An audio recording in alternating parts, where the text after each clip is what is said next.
Broadcasting from the business capital of the world, this is the Podcast Business News Network. All right, everybody, welcome back. Thank you, Mr. Producer. I am joined by the one and only Miss Candace Plattor.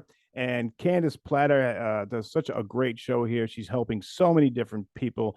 Welcome back to the show, Miss Candace. Thank you very much, Casey. Hi, everyone. Hey, in case people haven't seen your show or know about Love with Boundaries, can you kind of just give us a little revamp, a little Sure. retrospect review? Okay. Okay. Well, I'm an addictions therapist, and I work out of Vancouver, Canada, which is a beautiful place. Come and visit us. And I work specifically with the families of addicts, of people who are struggling with addiction. I myself am an addict. I have 35 years clean and sober now, and I've been working with families and their addicted loved ones for 30 years. So, I work with the families primarily because there's so much help out there for the addicts. There's detox and rehab and all kinds of groups and all kinds of counseling, but there's very little help for the families, and the families are struggling right alongside them and often don't have the luxury of being stoned. They're feeling the feelings. Yeah. So I work with them around how to how to make sure that they're doing what they need to be doing to really help the addict that they love so much. Gotcha. Yeah. And it's so And I great. work, I have a, No, please, yeah, you go ahead, please. Well, I was just going to say that my business name is Love with Boundaries. My website is lovewithboundaries.com because, especially when we're in this situation with people who are addicted, we have to love them. We have to love them. And we have to love them with boundaries, because otherwise they're just going to keep doing what they're doing. Yeah, So. and it's so great what you're doing, because the education and knowledge that you're imparting onto these people, and bless their heart, they believe that they're showing them love by doing things for them, and as we would say, enabling. Yeah. They see that as an act of love, but they just don't know, because this is a new thing to them, right? Right. And it comes from a place of love Okay, most that's a of the better way to time. say it. Yeah. Yeah, except when it's coming from a place of anger and resentment and frustration, but it's still coming from a place of love, because families love their addicts. They just don't like the behavior that their addicts are showing. And so they're trying to do what they think will help, but often what they're doing is are behaviors and actions that actually keep the addict stuck in the addiction. And that's the last thing the families want. So it's all inadvertent. They don't mean to be doing anything wrong. They're really trying to do everything right, but there are some things that they're doing that really need to be tweaked and shifted and changed. Yeah. So. Gotcha. And I want to get back on this, but one thing I want to tell the audience, and I want to ask, is you did a TED Talk, and I did. that is huge. What a accomplishment, and what a way to reach people. Tell me, can you tell me the story about it? Any thoughts on it? I want to know how that went. Yeah, I had done a talk, I think it was the year before, for something called Get Inspired Vancouver. And I had a wonderful, wonderful speaking coach. If anybody's interested in having a speaking coach, let me know. And she told me about TEDx, and so we went, and I was accepted. You have to try out and audition and all of that. It's hard work. It's very worth it, though. I was so nervous giving this talk. I was not sure when I was waiting in the wings if my legs were going to carry me onto the stage. That's how nervous I felt. Wow. But once I got started and I started talking about what my message is, then it was a lot better.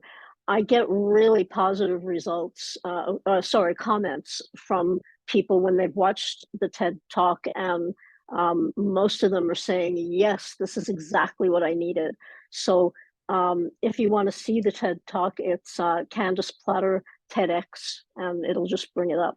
That's awesome. What a feather in your cap, and not only that, but how many people that have I can guarantee you that, like, the people that said that's what I needed. I mean, it's really what they needed because they just didn't know.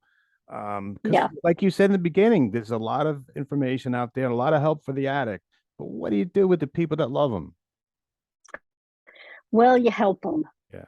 That's what you do. That's what I do with them, is I help them to see the difference between helping behaviors that actually will help the addict and hopefully get them out of the addiction, um, between the helping and the enabling.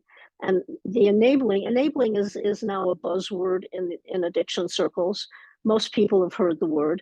And what it actually means is when you do something for somebody else that they really can and should be doing for themselves. And when you're doing this with an addict, when you're giving them money so they don't have to work, you're not paying, they don't have to pay any rent. It's not just about money, it's about other things too. It's about um, it's about putting up with behavior that just isn't okay by any standard. There's a lot of different ways to enable, but when we do enable an addict, they don't recover. Yeah. Because Why why should should they? they Right. recover? Why should they? Yeah. Everybody's doing everything for them. Society does everything for them too. You know, Mm-hmm. it's like we have an enabling society as well.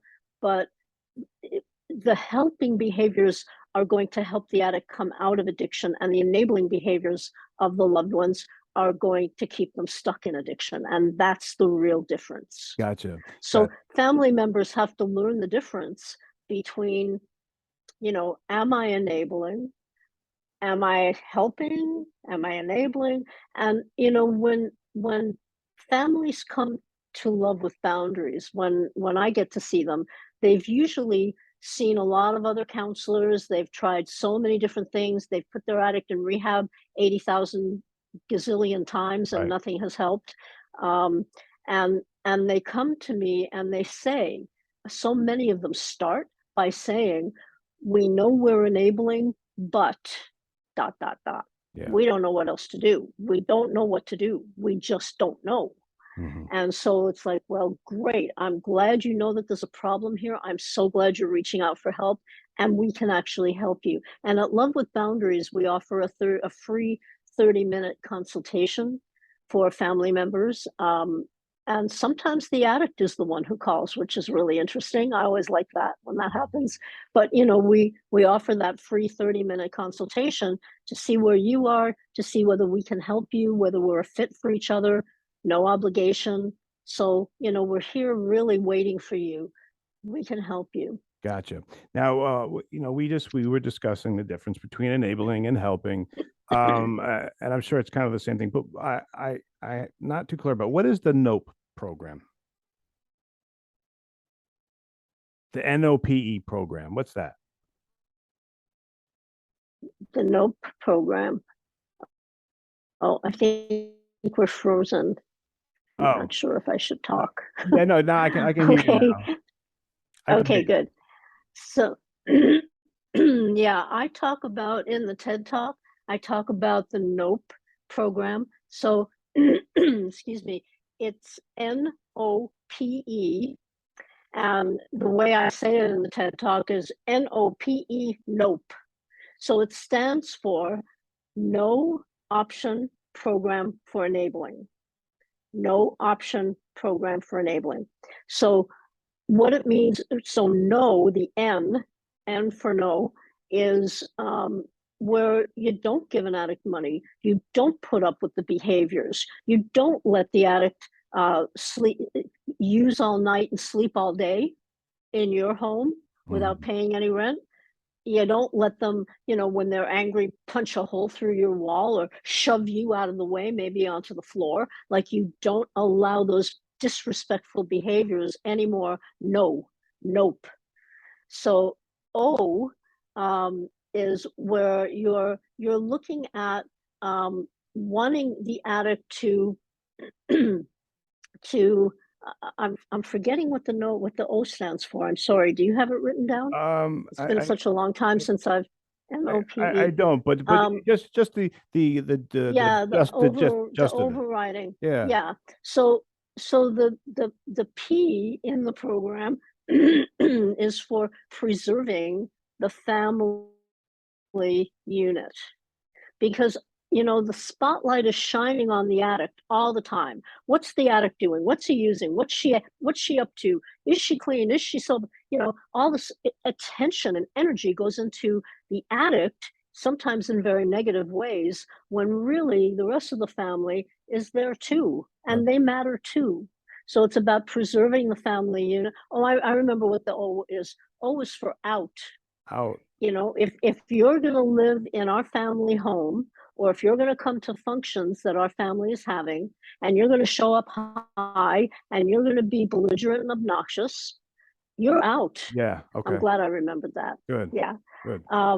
And then the E stands for enabling, which is never an option, because it's never a loving act to enable an addict. It just keeps that person stuck Yeah. in the addiction. Gotcha. How is that a loving act? Yeah. So N, no. O, out. P, preserve the family. And E, never enable. Got it. So Thanks. that's the Thanks program. for And thanks for the it's a user-friendly program that families can use in their homes, to make sure that they're not enabling, to make sure that they're setting healthy boundaries, which is a big part of what we help people with at Love, with boundaries. We help them set boundaries, maintain them, language them. Okay. Yep. Great. Thanks for explaining that one. Now, maybe you can touch on the connection between self-care and self-respect. Ah, yes. Well, what happens, this is a topic I just love. Thank you for bringing it up. What happens in families where there's addiction is that, because there's so much attention and emotional angst that's directed toward the addict, the other family members often, and especially parents, often put their own needs on the back burner. And sometimes people who have addiction in families have grown up in families with addiction, so they're kind of used to not having their own needs met. It just kind of goes along with the territory for them. And when they can start to see how important it is for them to be taking their needs off the back burner and living their own best life. In fact, this is my favorite mug, and it says, live a life you love. Live a life you love. And if I could, I would send every single loved one everywhere in the world a mug. Live a life you love. Stop putting your own needs on the back burner. Start living your own life. Be that role model for the addict. Let the addict know that there are going to be things that you're not going to put up with anymore, because here's the connection. You're starting to respect yourself enough to not want to put up with that anymore. I see. The deal with self-respect is that, number one, it's earned by each of us. The way, I can't give you your self-respect, Casey. You Right. can't give me mine.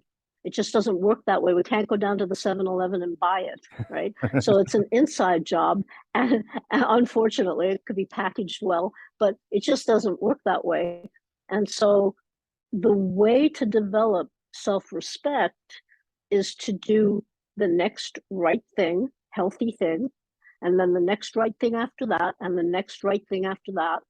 and it becomes earned. We start to feel better about ourselves. Mm-hmm. And I believe that self-respect, which people get confused with self-esteem, which I think is different. We can talk about that if you want to. Mm-hmm. But self-respect is the most important thing that all of us have or don't have. Right. And the way we live our lives and the way life turns out for us is going to be about whether we respect ourselves and whether we respect ourselves enough to take care of ourselves. That's great. Yeah, that makes so much sense. And I want to get back to that, but let me go to the audience because I'm always not getting to them. Let me check in with them. Mr. Producer, do we have from instant feedback? I can't see that far. So Mr. Producer is going to come in lead from the instant Okay. feedback. All right. What do you got, brother? We have Michelle in San Francisco wants to know if a family member is told they are enabling an addict, do they sometimes think it's their fault the addict isn't getting help? Good question. Okay. So I'm hi Michelle, and thank you for calling in or giving feedback, asking a question. I think what you're asking is it the family member's fault? If you're enabling, is it your fault that the addict is in addiction? And I'm going to say to you, no, it is not. Even if you're enabling, it's not your fault that the addict has become an addict, that your loved one has become an addict. And I like to say this in every show that I'm with you on, Casey, Yeah. is that I use the word addict respectfully. Of I'm an course you do. addict. Yeah. You know, Yeah. yeah. There are some people, there are some communities now that think that using the word addict is a label and it's disrespectful. I don't mean it that way at all. So Michelle, you know, you are not responsible for the choices that your addicted loved one is making. And whether you see addiction as a disease or you see it as genetic or you see it as something that they learn at home, underneath all of that, it almost doesn't matter how you see it, because underneath all of it, staying in active addiction is a choice. Yeah.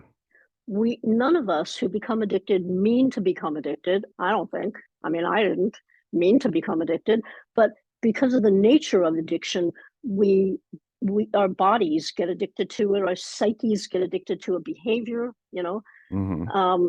So they're not making a choice to become an addict, but once they're in active addiction, that's the choice point for them, not for you, but for them. Their choice point is, am I going to stay in active addiction, or am I going to come out of that and go into some kind of recovery? You cannot make that choice for your addict. It's impossible. We live in a planet of free will.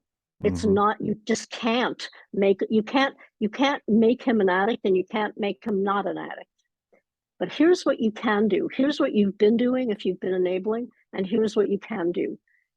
What you've been doing is making it too comfortable for him to stay in addiction. Somehow, you may not be giving him money, you may be doing something else that's making it too comfortable for him to think, well, why should I really change anything? Right. That's what enabling does. So what you're doing, you don't mean to, I know that, Right. but what you've been doing is you've been contributing to him staying stuck. Mm-hmm. Yeah. So that's the difference. But you are not at fault for his addiction. He is. He has made the choice to stay in active addiction. If you keep making it comfortable for him to do that, he's not going to move. He's not going to budge. I can guarantee you that. Yeah. As an addict. Right. Right. That's yeah. a great explanation. Great question. Thank you.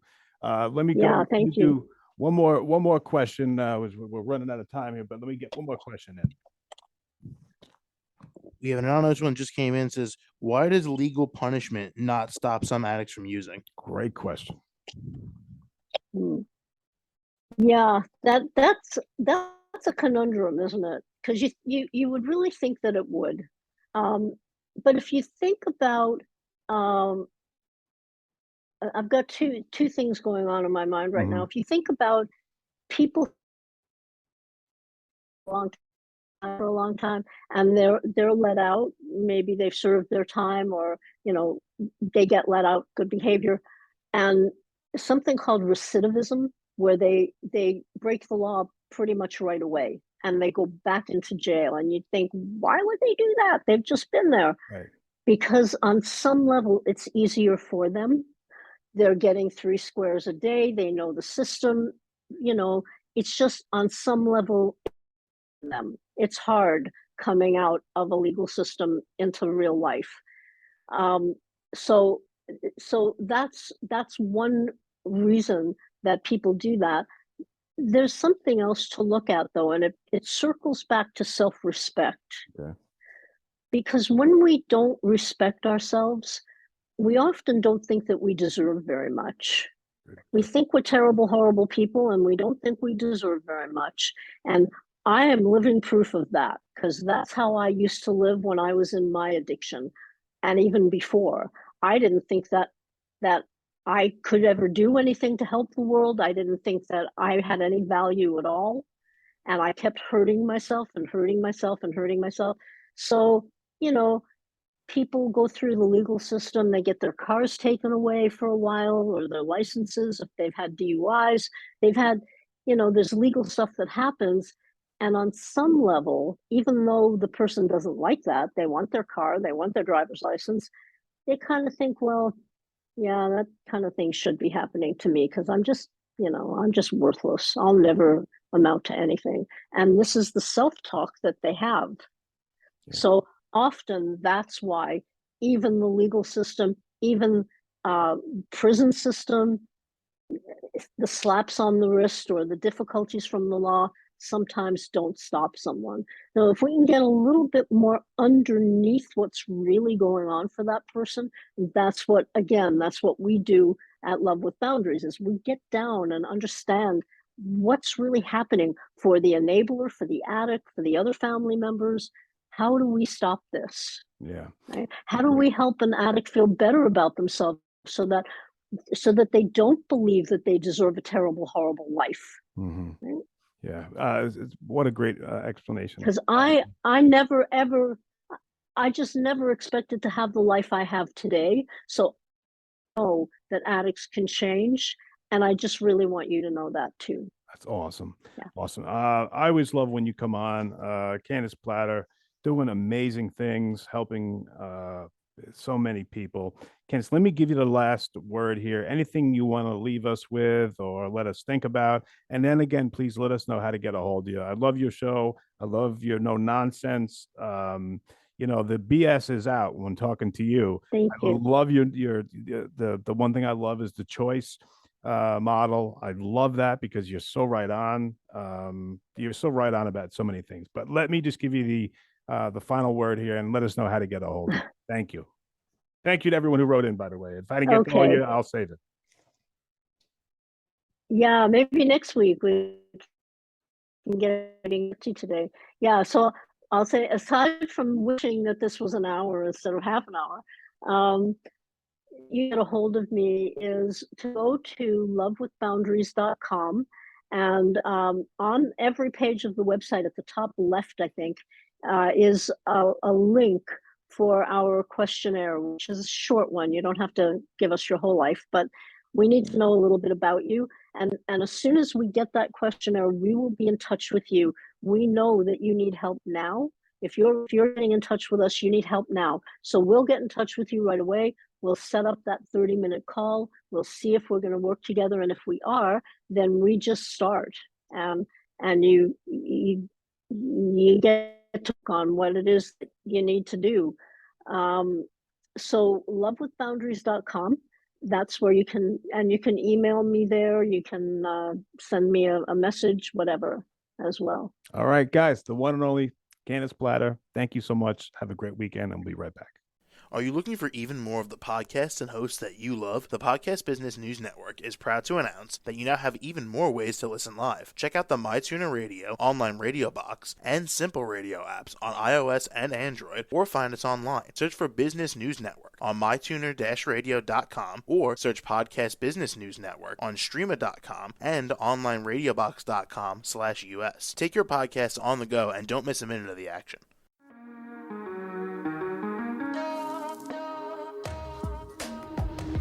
Broadcasting from the business capital of the world, this is the Podcast Business News Network. For nearly 2,000 severely injured veterans, everyday life has become filled with barriers. Day-to-day simple tasks can become pretty daunting. I have to carry my chair up 2 flights of steps or have somebody do it for me. What scares me the most is just the falling. When I'm struggling with my house, I think, to have that one great barrier just knocked down, it's crucial. Home for Our Troops is a wonderful nonprofit that builds a Mortgage-free, fully adaptive, handicap-accessible house. And there's no catch. It'll be our very first home that we've ever owned. This is a game changer. This is where your life begins again. We need you to join us in completing this important mission. Please visit hfotusa.org and help build homes and rebuild lives. Because of you, everything's going to be okay.